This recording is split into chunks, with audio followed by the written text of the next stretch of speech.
So, if we think about public support for renewable energy or mitigating greenhouse gas emissions, different parts of the world have different views, and this extends also to the United States. Different parts of the United States and different people within each state have different views about climate change, both in terms of whether or not it's a serious problem, whether it's harming people now, whether it will harm us as individuals. What's clear is that the views on climate change are somewhat divided. I think my perception is that there's increased belief that this is an important issue that needs to be dealt with quickly, but we're still pretty far away from a majority of people globally, and certainly within the United States, of believing climate change is a very serious problem and needs to be dealt with quickly. This figure tells you pretty much what you already know, which is that blue states tend to feel more strongly about climate change. Those would be the green states here, than red states, which would be shown here in purple. And what this figure shows is that when adults are polled across the United States, about 57% of respondents think that global warming is mostly caused by human activities. And the green and purple show deviations away from that. So green would represent states in which a higher percentage than 57 think that global warming or climate change is caused by humans. And the purple states would represent areas where that percentage is lower. This also tells you something you probably already know, which is that Democrats and independents are much more likely than Republicans to be in favor of a carbon tax. So we have Democrats all the way to the left, independents in the middle, and Republicans on the right. Blue is support and red is oppose. Within each category, you see two different bars, right? So the left-hand bar is what respondents say. If you just say, are you in favor of a carbon tax to reduce emissions of CO2 and the impacts of global warming, without giving any more specifics.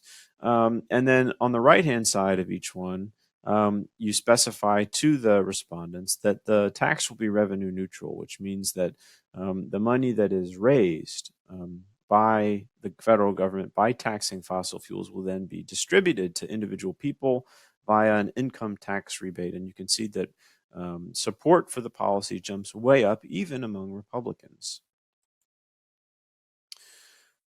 And this gets at another issue that is extremely important, which is that because of the impacts that carbon taxes and carbon policy could have on energy prices, the likelihood is that in many cases, if we don't do this in an intelligent way, a carbon tax could be regressive. In other words, it could impact lower income people the most.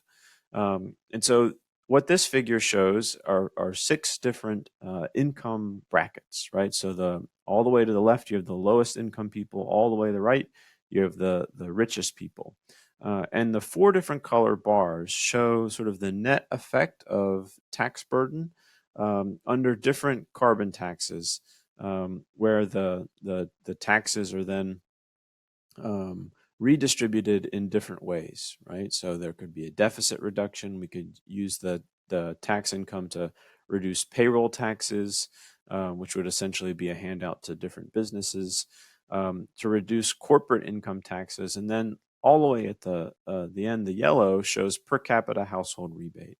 And really, a per capita household rebate is the only way to make sure that a carbon tax, even if we're redistributing it, would be redistributed in a way that doesn't disproportionately impact poor people. So this is an issue that I am afraid we're going to deal with over and over again in the future as we think about how to transition quickly the energy sector from one that is carbon intensive to one that is reliant on renewable energy. Because of the short time horizon that we have to meaningfully impact the negative possibilities associated with climate change, that means it's going to be more expensive. And we'll talk more about why over the next several lectures.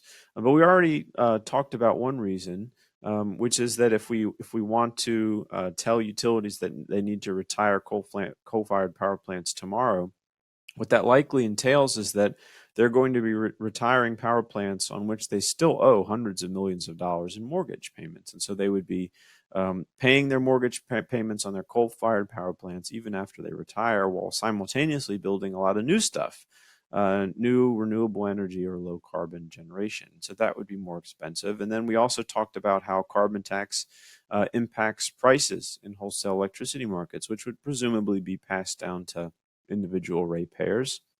And then we also talked about the potential for carbon taxes to negatively impact poor people much more than middle income or rich people. And so all of this raises the possibility that support for these policies for mitigating climate change may erode and disappear if those policies are enacted in a way that directly and um, harms individual people and disrupts their way of life and reduces their standard of living. And I think this is the challenge that we have to manage is how to make sure that these policies are both strong enough to meaningfully do something about climate change while also mitigate their impacts on individual people. And so I'm just showing this figure because I think a lot of the yellow vest protests that we saw in France over the last year or so, in response to the government raising the price of gasoline through a gasoline tax, is a window into sort of the social discontent that people are going to have with the policies that we may require in order to meaningfully act against climate change. So, all over the world, I think we're beginning to see these glimpses of inadvertent negative consequences and pushback from ordinary people related to the movement away from fossil fuels. Um, from an economic standpoint, you could definitely argue that resistance is a little bit short sighted, right? That if we were clear eyed about this, we would say that the long term impacts of climate change are much worse than the short term impacts of doing something about climate change. But it's really, really important to learn lessons early from these situations that come up so that we know how to manage the challenges associated with impact, reducing CO2 emissions and the impacts that that's going to have on ordinary people. Okay, that's it for today. Next time, we're going to talk about the utility death spiral, and homework 8 is assigned.